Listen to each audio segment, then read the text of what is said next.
বাঁকুড়ার বিষ্ণুপুরের ঐতিহ্য যমুনা বাঁধে ডুব দিয়ে বর্ষবরণ। 1432টি ডুব দিয়ে বর্ষবরণ করলেন বিষ্ণুপুরের যুবক সদানন্দ দত্ত। ইংরেজি নিউ ইয়ার থেকে বাংলা নববর্ষ প্রতি বছর আজ থেকে 17-18 বছর ধরে এভাবেই নতুন বছরকে বরণ করে নেন বিষ্ণুপুরের এই যুবক সদানন্দ দত্ত। তার উদ্দেশ্য একদিন গিনেস বুক অফ ওয়ার্ল্ড রেকর্ডসে নাম তোলা। এদিনে সদানন্দ দত্তের অভিনব বর্ষবরণ দেখতে যমুনা বাঁধের পারে ভিড় জমিয়েছিলেন কয়েকশো মানুষ। যমুনা বাঁধে যতগুলি সাল ততগুলি ডুব দিয়ে আসছে, আজকে দিলাম 1432টা। আর আমার একটা লক্ষ্য মানে গিনেস বুক রেকর্ড করা, কিন্তু সরকার পাশে দাঁড়ালে, সরকারের যদি সাহায্য পায় তাহলে গিনেস বুক রেকর্ডটা হতো। এইভাবেই দিয়ে আসছে। এটা আমি বাবার কাছ থেকে শিখেছি। বাবা এরকম ডুব দিত, যে আস্তে আস্তে আমিও শিখলাম। আমার যখন বয়স 7 তখন থেকে আমি ডুব দিতে আরম্ভ করি। 1432টা ডুব দিয়ে বর্ষবরণ। বিষ্ণুপুরের একটি প্রিয় ছেলে, খুব দীর্ঘদিন ধরে সে এইভাবেই বর্ষবরণ করে আসছে ঐতিহাসিক যমুনা বাঁধে। সেই যমুনা বাঁধে 1432টি ডুব দিয়ে তিনি বর্ষবরণ করলেন এবং তিনি ইংরাজি সালেরও বর্ষবরণ লাল বাঁধে, ঐতিহাসিক লাল বাঁধে বর্ষবরণ করে থাকেন। তো তার এই উদ্যোগ এবং এই প্রয়াসকে আমি অসংখ্য ধন্যবাদ জানাচ্ছি এবং তিনি এই যে অভিনব একটা প্রয়াস বর্ষবরণের, সেই উদ্যোগকে আমি খুবই সাধুবাদ জানাচ্ছি আমার অন্তরের অন্তঃস্থল। কালিম্পংয়ে মুষলধারায় বৃষ্টি। নববর্ষের প্রথম দিনে ভিজছে পাহাড়। সমতলে শিলিগুড়িতেও ঝোড়ো হাওয়া সঙ্গে বৃষ্টি।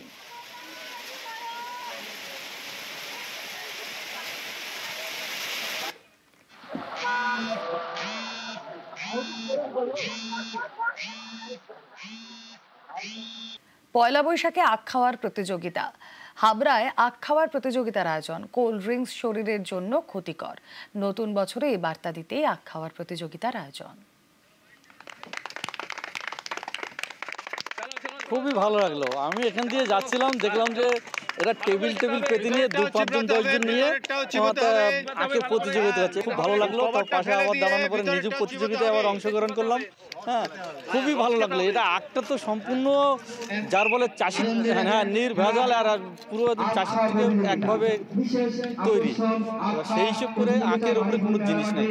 দাঁতও ভালো থাকে, শরীরে পুষ্টিকর হয়, অনেক দিক থেকে ভালো, তুলনা নেই আখের মধ্যে। নতুন বছরের প্রথম দিনই মন খারাপ। নববর্ষে জুট মিলে তালা। প্রথম দিন কর্মহীন 1250 জন শ্রমিক। টিটাগড় লুংট্যাক্স জুট মিলের ঘটনা। মালিক শ্রমিক অসন্তোষের জেরে বন্ধ হয়ে গেল জুট মিল। কর্মহীন 1250 জন শ্রমিক। টিটাগড় লুংট্যাক্স জুট মিলের ঘটনা। सबसे बड़ा ये चोर मालिक है। कोई के पीएफ नहीं देता, कोई सर्विस नहीं देता, ये मालिक सबसे बड़ा चोर मालिक है। एकदम कुछ नहीं जमा करता है, कुछ नहीं, खाली काट लेता है, खाली काट लेता है, जमा नहीं करता है। तकलीफ तो बहुत है। हम लोग का पीएफ भी नहीं मिल रहा है, ठीक ढंग से मिल नहीं चल रहा है। हफ्ता महीना 2 महीना में एक बार बंद हो जाता है। अभी तो सुबह में बंद हुआ। हम लोग का तब भी शिफ्ट है, माल नहीं आ रहा है तो तांत कैसे चलेगा। मेन प्रॉब्लम तो ये है। तो वहाँ क्या झमेला हुआ? स्प्रिंग में झमेला हुआ यही हुआ कि एक मशीन से 2 मशीन बोला चलाने को, तो 2 मशीन कहाँ से चलेगा। कोई आलोचना पहले नहीं हुआ था।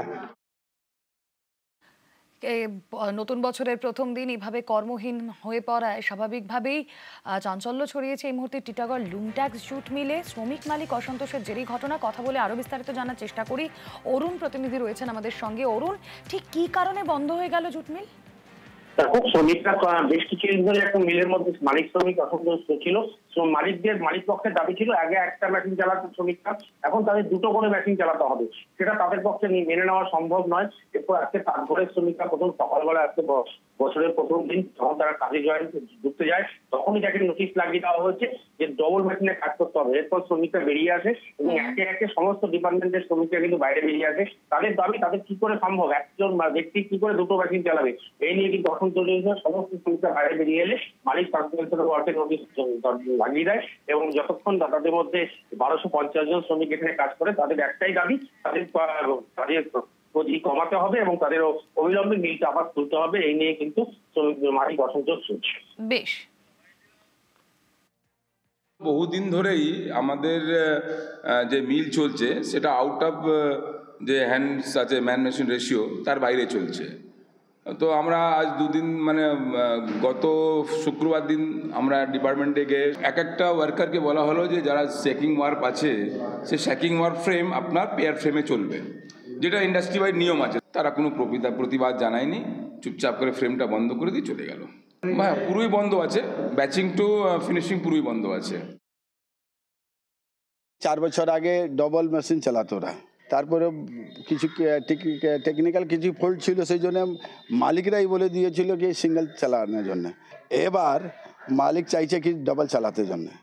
তো আগে মজদুর সঙ্গে বসে আলোচনা করে তারপরে তো কিছু নিয়ম কানুন যার লাগানো আছে লাগাবে, সেই জন্য মজদুর খেপে গেছে। মজদুর তো কিছু আন্দোলন কিছু করিনি, তাঁত বন্ধ ছিল না, ওরা স্প্রিং প্রোডাকশন না দিলে ও মালটা তাঁতে যাবে, তো ওর হ্যাঁ এমনি তো বন্ধ হয়ে যাবে।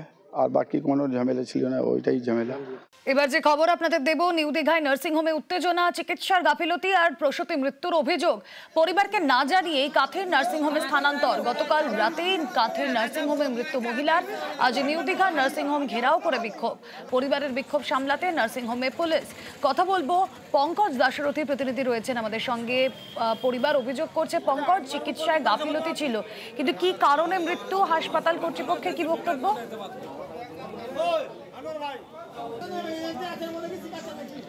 দেখো রুমেলা, হাসপাতাল কর্তৃপক্ষের কাছ থেকে এখনো পর্যন্ত কোনো পরিষ্কার বক্তব্য আমরা পাইনি। তবে রোগীর পরিবারের পক্ষ থেকে যেটা দাবি করছে, গত রবিবার এই এলাকা যেখানে নকি বসান এলাকার যে সালেমা বিবি নামে এক মহিলা, সেখানে গর্ভবতী অবস্থায় সে ভর্তি হয়েছিলেন।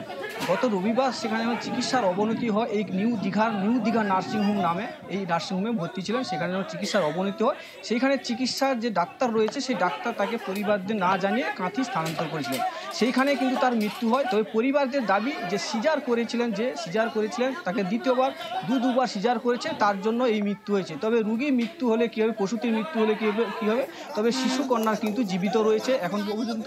তবে ওই পরিস্থিতি নিয়ে কিন্তু এলাকার এই নকি বসান এলাকা এবং রুগীর পরিবাররা এই নিউ দীঘার যে নার্সিংহোম রয়েছে সেই নার্সিংহোম ঘেরাও করে বিক্ষোভ করছেন। তবে ডাক্তার পলাতক।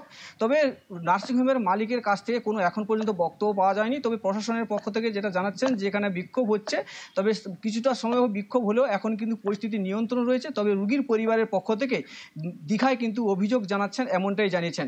এই নিয়ে কিন্তু যথেষ্ট উত্তেজনা রয়েছে এই নিউ দীঘা এলাকায়। বেশ,